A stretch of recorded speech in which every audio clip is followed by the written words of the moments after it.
Coach Laser and Matt Nagy talk about better practices, like that was the emphasis because they didn't feel like the practices maybe didn't go as well as they should have last week, and that's kind of what played into Sunday. What's an example of what needs to be better at practice so that Sunday doesn't happen? Oh, there's a lot of examples. I mean, we just got to get better as a whole. I can't really pinpoint on exactly what we need to get better at practice, but um, that's more of a offense logistics as far as like how we need to handle it as individual players and being able to do it together as a whole offense and being on the same page as a whole offense as well. So that's definitely where we need to improve at. But we've been doing great for the start of the week, and I can guarantee you we're gonna continue to do great throughout this rest of this week. After a game like that, how confident are you that you all can return to a more consistent and, I guess, passable level of offense? I'm always going to be confident, regardless of what the situation may be. We have 14 games left. I think a lot of times we forget that. So it's a lot of opportunities for us to go out and improve, a lot of opportunities for us to really showcase where we can be good once we put everything together. So I'm excited, and my confidence level is still high.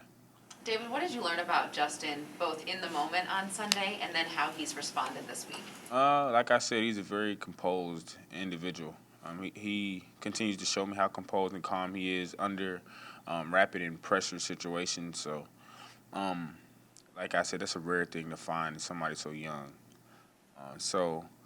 Even with this week, he's beyond like the naysayers or what everyone else is saying outside of the building.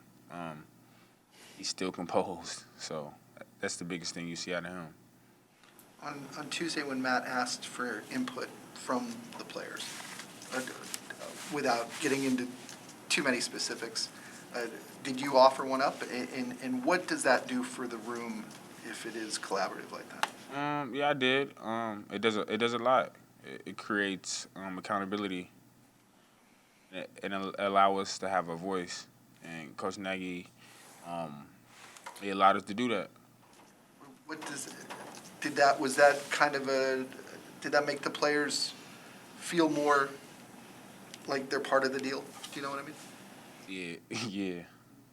Did you say run the ball every play? Was that your? Nah. What have you sense of the O-line this week and trying to kind of rebound from last Sunday? In terms of mindset, the demeanor, what have you kind of seen of the O-line so far this week? Everybody going out and practicing, and them going out and practicing as well.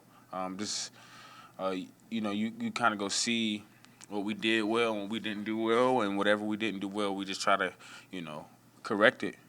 I mean, that's what the league is. Everyone makes mistakes. It's who makes the less amount of mistakes. So we go back and look at it. We just figure out what we need to fix, and they have had a very positive attitude, and they've been working their tails off this week so that we can be good this Sunday. Going back to those conversations with Coach Nagy, what has his tone been like this week? Kind of what has his approach been to kind of trying to fix it? Very positive. The leader, as we know him to be. So it's just really about, it's in our hands as an offense and as a team to stand behind him and be able to do this together, because like I said, we still have a lot of opportunities and a lot of games to prove what we are capable of. So we still stuck together like glue. As far as responsibility goes, it seems like coach and all the coordinators say it starts with me, I have to coach better. There's a lot of responsibility being taken, but as far as accountability goes, what does that look like as far as passing down accountability? As far as from the coaches or to the players? From the coaches to the players, coaches holding players accountable. It can't be on the coaches to hold the players accountable. It's got to be on the players to hold the players accountable. Because if you want to be as good as you want to be, it's got to be a player-driven team.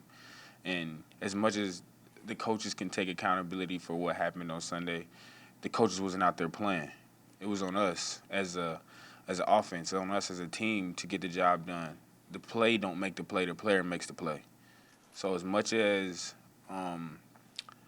it's accountability on their end, it's more of accountability on our end. So we got to do better as players. Do you look at this week as is that okay? Do you look at how you guys will do on Sunday as a good measure of the fiber of your team? Say it again. Do you look at Sunday's game as a good measure of kind of what kind of guys you have in the room and what kind of team you have? Because, going through a week like this so early in the season is unusual. Or going through a stressful week where after a performance like Sunday. It definitely doesn't feel good to lose, but I know what kind of guys we got in the locker room, what kind of character that we all have in that locker room. So does this week help? Does it determine solely? No, but does it help? Yes, because I already know what kind of guys we got. I don't need this week to prove that I have an incredible group of guys in that locker room. So this game is definitely going to help in that direction, but it's not the end all be all. But we taking care of business this week. Like, that's what it's gonna be. We figure out what we didn't do well, we get back to the week and we attack it. Thank you. Thank you, David.